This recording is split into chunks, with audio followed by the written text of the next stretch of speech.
السلام عليكم ورحمة الله تعالى وبركاته، متابعي قناة لا حدود مع إلهام. فيديو اليوم نتمنى تكونوا بخير وعلى خير وصحة جيدة يا رب العالمين. اليوم غادي نشارك معكم نشوف معكم هاد المنتوج الصيدلاني هذا هو عبارة عن شراب اللي سميتو بروسبان.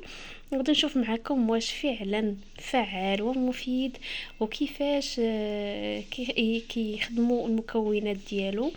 وكذلك غنعطيكم جميع المعلومات عليه اللي خاص تكونوا عارفينها. فإلا كنتوا أول مرة تزوروا القناة فكنتمنى أنكم تشتركوا ويوصلكم كل ما هو جديد. فبالنسبة لهذا المشروب هذا هو سيروب سميتو بروسبان اللي طبيعي 100%. والمكون الرئيسي ديالو هو نبتة اللبلاب، معروف عليها أنها فعالة في علاج الكحة ومقوية للعلاج التنفسي ومضادة للالتهاب. وكيمكن لينا نستعملو بروسبان هاد السيرو هذا للكحة سواء كانت عامرة أو لا ناشفة. فشنو الفرق ما بين الكحة العامرة والناشفة؟ الكحة العامرة هي اللي كتكون مصاحبة لنا مع البلغم، يعني حاشاكم يعني الصدر ديالك كيكون عامر، يعني كنقولوا ليها التنخيمه اعزكم الله، يعني باش تفهموني اكثر.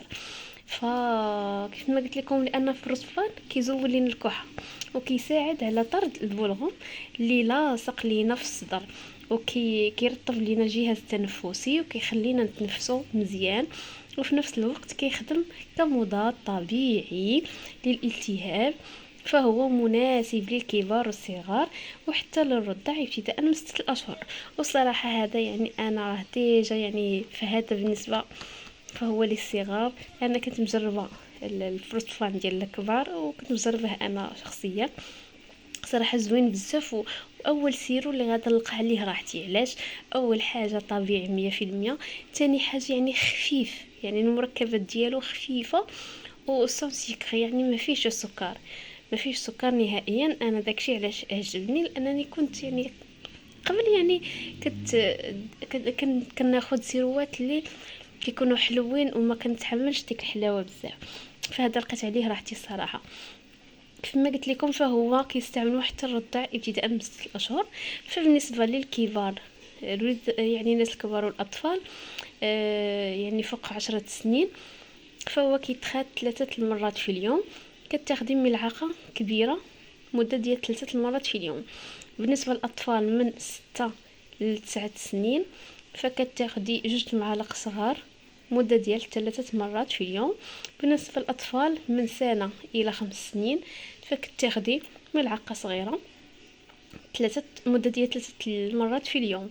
أما بالنسبة للأطفال اللي من 6 أشهر إلى سنة فكتاخدي معلقة صغيرة 2 مرات في اليوم. فكيمكن لينا نستعملوا هاد يعني كيمكن لينا نستعملوه مده ديال اسبوع الى ما لقينا حتى شي تحسن او الكحه كتزاد لينا تدريجيا. فديك الساعه ضروري نديرو استشاره طبيه، لانها ممكن تكون حساسيه نتيجه على هاد المنتوج هذا.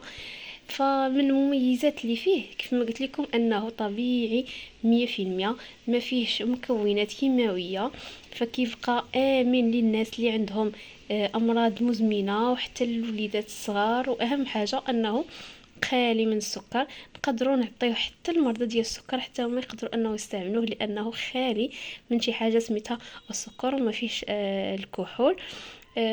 كذلك كما قلت لكم فالمذاق ديالو زوين ومقبول عند الاطفال، يقدروا ياخذوه ما فيه لا مرور لا حتى شي حاجه، يعني خفيف على الداس بزاف. بصراحه عجبني. ف ومن غير هذا الشيء الاهم انه فعال، يعني كيقديلك، يعني كتبان النتيجه في اسرع وقت في مده قصيره. كيف ما قلت لكم كيعطي نتيجه وكيعاون بزاف على الكحه وكيخلي الانسان يتنفس بزاف مزيان. وبشكل يعني بشكل اللي طبيعي. كذلك كيرتاح بالليل. فبالنسبه للثمن، يعني فاش كتاخدوه كتحسوا بواحد الارتياح داخلي، وكتقدروا انكم تنعسوا حتى بالليل. بالنسبه للثمن ديالو، فهو راه فيه جوج ديال الاحجام، فيه الكبير وفيه الصغير. فبالنسبه لهذا هو صغير، فالثمن ديالو ديال 120 ديال 100، فهو كيدير 28 درهم. هي مكتوبه هنا، هذا هو الثمن ديالو بالنسبه للصغير، الحجم الصغير. وبالنسبه للكبير كيدير 49 درهم. فموجود في الصيدليات. ما عنده اي مضاعفات او اثار جانبيه.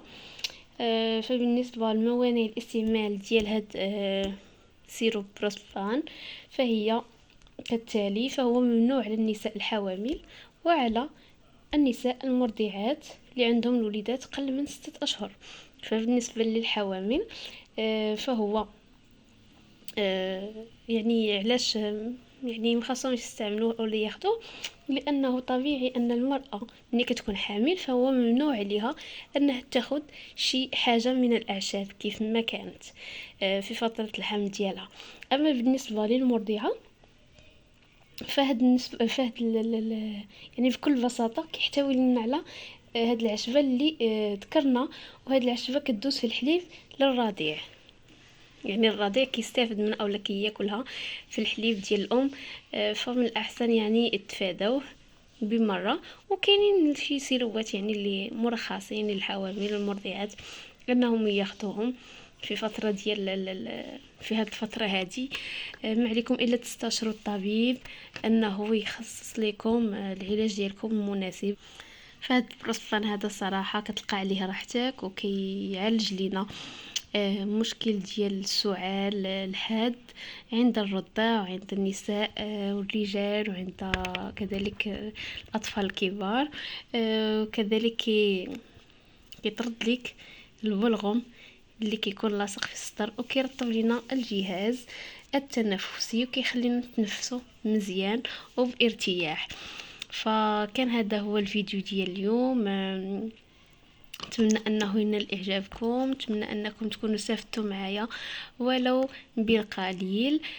فإذا كان عندكم شي تساؤل مرحبا خليه ليا على الراس والعين. ما تنسوش انكم تبارطاجوا الفيديو مع الاهل والاحباب ديالكم، وكذلك دعموني بالاشتراك ديالكم اذا كنتي اول مره تدخل الفيديو ولا تشوف القناه ديالي. الى اللقاء، نتلاقاو في فيديو جديد ان شاء الله، ومع السلامه.